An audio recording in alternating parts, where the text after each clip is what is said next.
सबसे पहले बात करते हैं इस प्रोजेक्ट की रीढ़ की हड्डी यानी इसके अनोखे टनल नेटवर्क की। आपको जानकर बहुत ही प्राउड फील होगा कि इस 125 किलोमीटर लंबे ट्रैक का 83 से 85% तक का हिस्सा पहाड़ों के नीचे यानी सुरंगों के अंदर से होकर गुजरेगा। इस रूट पर मेन टनल यानी जिसमें ट्रेन दौड़ेगी उसकी कुल लंबाई 104 किलोमीटर है। और खुशखबरी की बात यह है कि इंजीनियर्स ने 101 किलोमीटर से भी ज़्यादा मेन टनल्स की खुदाई करके उसका काम सफलतापूर्वक कर लिया है, यानी टनलिंग का काम लगभग 95% से भी ज़्यादा मुकम्मल हो चुका है। सुरक्षा के लिहाज से मुख्य टनल के समांतर यानी उसके पैरेलल 98 किलोमीटर एस्केप टनल भी बनाई जा रही है और ये सुरक्षा की दृष्टि से बनाई जा रही है। लेकिन टनल सिर्फ खोदने के लिए तैयार नहीं होती, उसके अंदर मजबूत के लिए कंक्रीट लाइनिंग और वाटरप्रूफिंग का काम भी बहुत ही इंपॉर्टेंट होता है। अगर टनल्स के सबसे ताज़ा अपडेट की बात करें तो टनल नंबर 8 जिसे देवप्रयाग से जनासू के बीच तैयार किया गया है, ये 14.58 किलोमीटर लंबी सुरंग है और ये भारत की सबसे लंबी रेल परिवहन सुरंग में से एक है।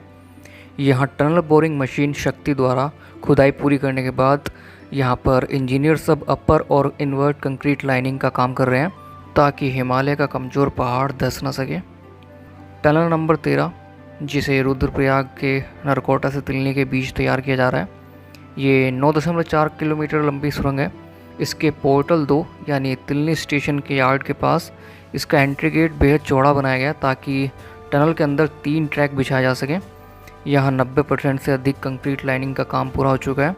टनल नंबर 1 और टनल नंबर 14 ऋषिकेश के पास की टनल नंबर 1 जो लगभग 10.5 किलोमीटर लंबी है और घोलतीर के पास की टनल नंबर 14 जो बेहद नाजुक भूगर्भीय परिस्थितियों से होकर गुजरती है। यहाँ न्यू ऑस्ट्रेलियन टनलिंग मेथड से बेहद सावधानीपूर्वक रॉक बोल्टिंग और पाइप रूफिंग के साथ साथ लाइनिंग गैंट्री मशीनों को 24 घंटे चलाया जा रहा है।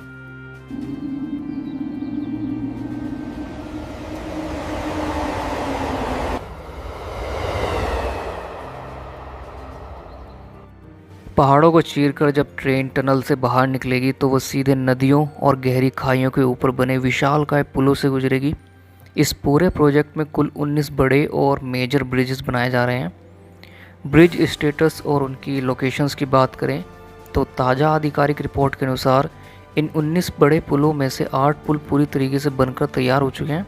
बाकी बचे 11 पुलों के बुनियादी ढांचे जैसे कि फाउंडेशंस और गर्डर लॉन्चिंग का काम युद्ध स्तर पर चल रहा है, यानी 2027 के अंत तक इसका पूरा लक्ष्य रखा गया है कि इन्हें पूरी तरीके से कंप्लीट कर लिया जाए। और इन ब्रिजेस के बारे में अगर हम डिटेल में जानें, ब्रिज नंबर 15 जिसे गौचर में अलकनंदा नदी पर बनाया जा रहा है, ये इस पूरे कॉरिडोर का सबसे चुनौतीपूर्ण और अद्भुत पुल होने वाला है।